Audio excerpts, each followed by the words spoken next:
JK শান্ত ভাইরে চিনেন না, বাংলাদেশে এমন মানুষ কমই আছে। জেকে শান্ত ভাইয়ের এই ভিডিওটা দেখেন। কিরে, কি খবর তগর? এই তো ভালো। তোর কি খবর? এই তো আলহামদুলিল্লাহ। তোরা কি এনে খাইতেছস?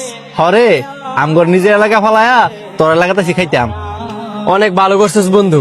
এনের মিনি বার্গার কিন্তু অনেক মজা। এখন তোর আমার বন্ধুরা কি কি খাইতো চাই দে, বিল কিন্তু আমি দিমু। আপনি বিল দিবেন?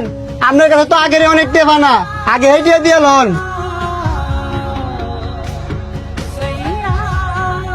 আরে হেইটে আমি পরিশোধ করে দিমু না। এখন আমার বন্ধুরা কি কি খাইতো চাই ওগুলো তুই আগে দে।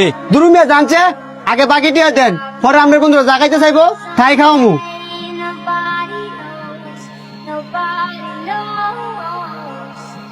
I was dancing in the rain, I felt alive and I can't বন্ধু তোরা এনে থাক, আমি আইতেছি।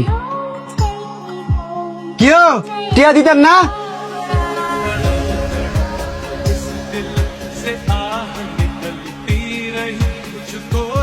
এই মিয়া, আমনে এতে কয়টি হয় না? হেলার কাছে 42 টিয়া না, আজকে 2-3 মাস ধরে ঘুরাইতেছে। মাত্র 42 টাকার কারণে আপনি হ্যাঁ এইভাবে অপমান করছেন? আমরা তো এর এলাকার না, আপনি তো এর এলাকার ছিলেন। আপনি তো এটা বুঝা উচিত ছিল যে আমি কার সামনে এর অপমান করতেছি। মিয়া, আপনি যারা অপমান করছেন হ্যাঁ সম্পর্কে তো আপনি করছে ভালো জানেন। আরে হ্যাঁ লোক কি কথা কইতেছি আমরা, যে কিনা বাইরের মানুষের সামনে এলাকার মানুষের সম্মান দিতে জানে না। আয়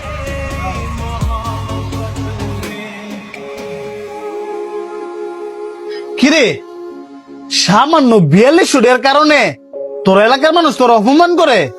বিষয়টা তো বুঝলাম না। পৃথিবীটা বড়ই কঠিন রে বন্ধু। যখন আমার সময় ভালো ছিল তখন হ্যার দোকান থেকে আমার এলাকার মানুষ আমার নাম কইরা প্রতি মাসে 20,000 15,000 টাকা বিল করছে।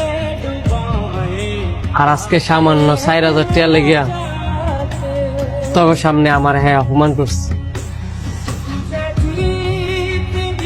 আজকে হয়তো বা আমার সময় খারাপ, আল্লাহ পাক যদি চায় আবার আমার সময় ফিরতে পারে।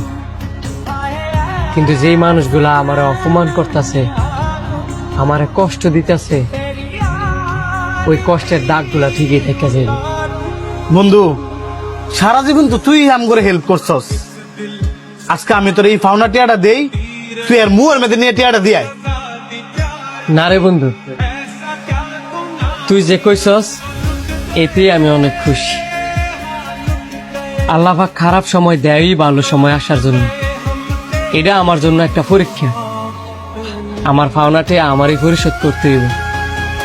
আজকে তুই না এই লোকটার টেয়া পরিশোধ করে দিলি, আমার কাছে তো আরো অনেক মানুষ টেয়া পাওনা আছে।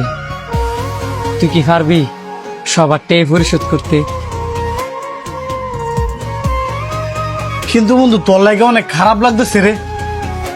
যে মানুষটা এলাকার প্রত্যেকটা মানুষ হেল্প করে বেড়াইতো, তার আজকে এরকম খারাপ অবস্থা কেমনে?